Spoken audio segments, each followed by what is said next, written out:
are the bloodlines that have been infused with the ancient wisdom trying to become gods themselves.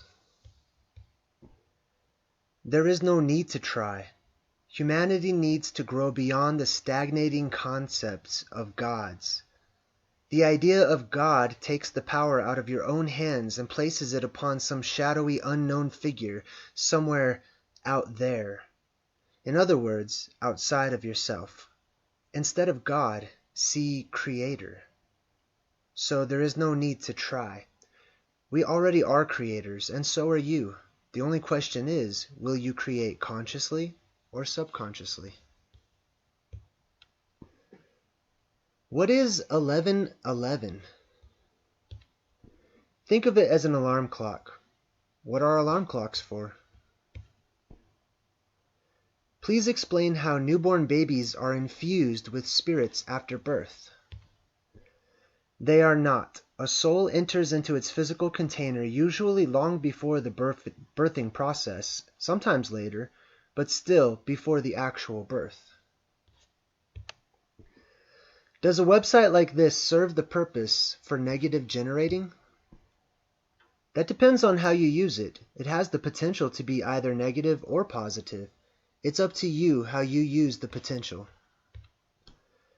What's wrong with having an ego, and why do New Age religions try to suppress the ego? Without an ego, it seems as though one can't ponder his own existence, or, in fact, learn from the wealth of knowledge that we are searching for in making mistakes and correcting those mistakes. There is nothing wrong with having an ego. Your ego is an excellent and invaluable tool. Yet, as with any tool, if you do not have it under control, it carries the potential to become dangerous and do you and others much harm. Hidden Hand, strangely, my concern is that I will be recycled back into the wheel of life and be reborn with a new brain and lose everything that I've so arduously learned in this lifetime. Your soul remembers everything you've ever experienced. The only reason you don't remember it all now is due to what we term the veil of forgetfulness.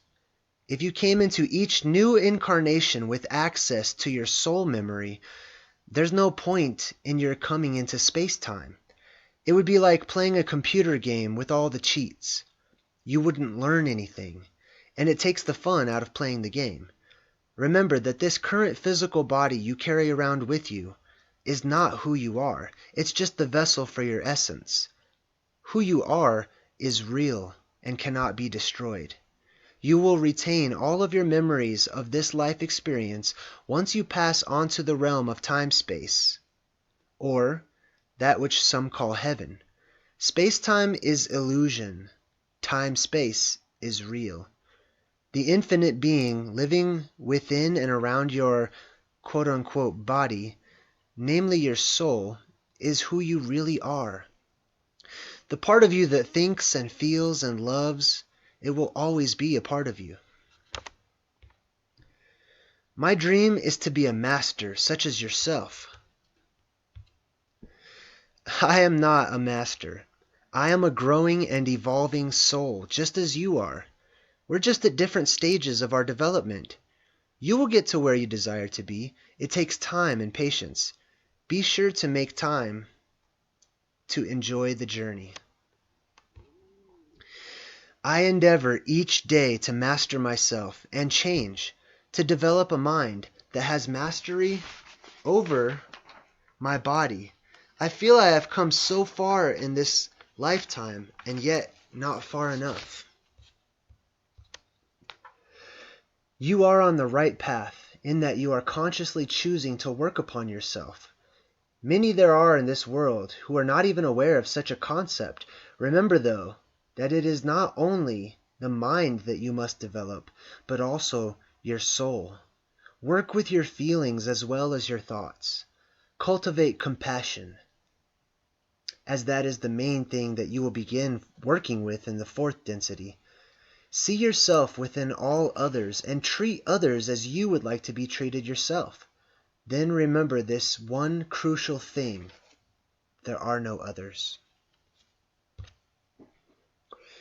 My dream is to one day personally meet and greet masters like yourself and learn what you know. Then there is one thing you must do. Go and find yourself a mirror. Gaze deeply into it and then say this magic word. Hello. As you will indeed meet with us backstage once the game is over. When you see us out of costume, you will recognize us as your age-old friends. Thank you for coming here and sharing your vast knowledge of the universe. I have so much to ponder. You are welcome. Thank you for your questions. I feel the desire within you to progress. You have it within yourself to be all that you wish to become, and much more that you cannot yet even imagine. We look forward to sitting down for a good old reminisce with you on the other side. In the meantime, keep trusting in and working upon yourself, and live each moment in thanksgiving to our one infinite Creator, and may our infinite Creator bless and guide your path. Honored sir or madam, I wish to be one to bring a new planetary energy into the world. As it is assumed that the families have great knowledge, I humbly request access to this small bit of needed information. A message to set up a more secure route of communication would be splendid, I presume. I am aware I can never be a member, but acolyte would suffice. I'm also aware a trade-off would be in the offering, and discussions of such a concept held with respect, though not with guaranteed acceptance.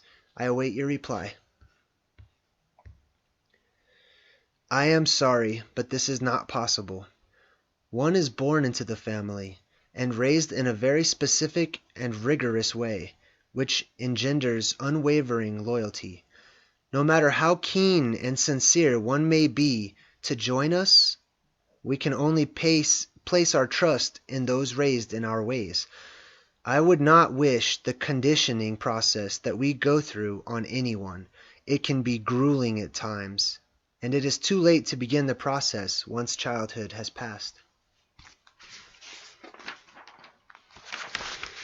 As for further communication, unfortunately, this is also not possible or allowable for me. I have given as much information as is permissible for me during this disclosure. There may be informational gems within these pages for those who seek to truly develop themselves. Some are obvious, others are more subtle and multi-layered. Take them within and ask your infinite Creator to bring you insight. We wish well upon your journey and look forward to seeing you at the after-show party. I'm still not clear on what this harvest is. A harvest means to reap what has been sown by you, not by us. We did not sow. Our infinite Creator did. We did not reap. Our infinite Creator does. We help to prepare the harvest by separating the wheat from the chaff, for want of a more eloquent metaphor. Will it be an instantaneous change, or will there no longer exist the physical realm as we currently know it to be and experiencing as an illusion? I've already covered this elsewhere in the topic. I would encourage you to read through it again and find the information I've already presented on how the harvest will occur and what the different variations of the experience will be. Thank you for answering my previous questions. I have some more if that's okay. Number 1. How can karma be overcome, if at all? Is there an end to the karmic cycle? Number 2, is time really as we perceive it, or is it another 3D illusion? And number 3, are your family members born with the knowledge of what they are and where they're from? If not, and it's all taught and passed down, have you ever doubted or questioned any of it? Thank you. You're welcome. Number 1, no. Karma cannot be overcome. It must be worked off. In other words, if you've hurt someone, be it physically, emotionally, or however else, you will have to, at some future point, experience what that felt like for them. The law of karmic effect is not a punishment. It is a tool of learning. which is set in place to promote personal growth and development. If you have to feel the consequences of your actions, there's a higher likelihood of your choosing a different course the next time around. It's also important to hold in mind that it works both ways. Seek, therefore, to ensure that the effect of your presence upon those others whom you encounter upon your journey are positive and beneficial. A karmic cycle is brought to completion once you have learned the lessons intended for you from it. If you keep repeating the same mistakes, you'll keep cycling through each time as you get the message and break the cycle. But yes, ultimately all of us will learn that which we need to learn, and all of us will find our way home. For some, it just takes longer than others. Number 2, linear time is more accurately described as an intentional fabrication. The true nature of time is cyclical, though remember also that even cyclical time is part of a creation, and creation, beautiful as it may be, is also an illusion, and more accurately, a thought form of our infinite Creator. Creation is not real, but the Creator and the co-creators of it are. Number 3. This is an excellent question, and I will devote some time to it. Firstly, there is a distinction to be made. When I speak of family in this particular reply, I am referring to the power lines, i.e., to those who do not originate from this planet. The bloodlines that you know of, while they are a part of our extended family, are not born with the same extent, spiritual esoteric power that we are. And in this response, I am referring to our true and pure family. We are not born with the same veil of forgetfulness that you are.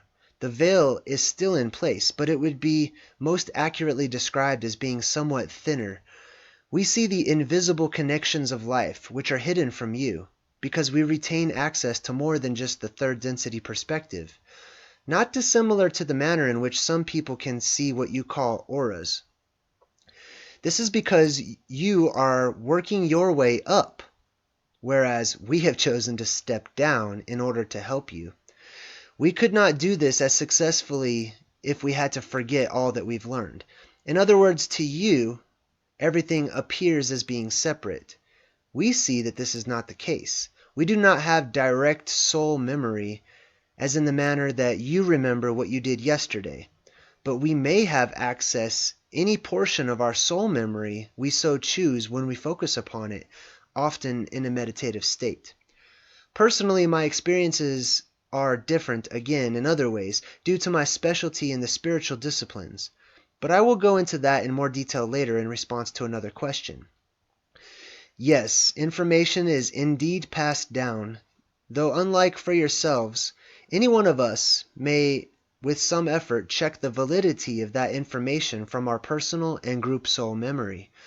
Basically, where you see yourselves as separate human beings, we see and know that we are one.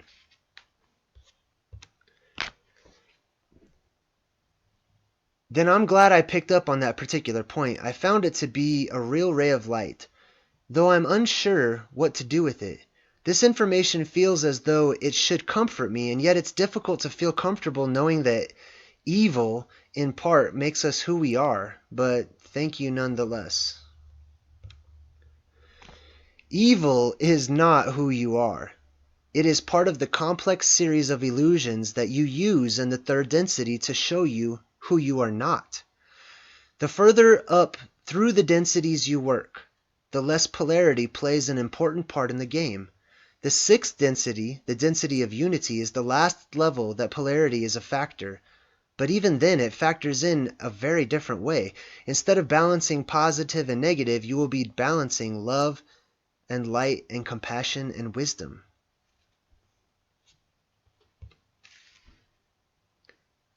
To be continued.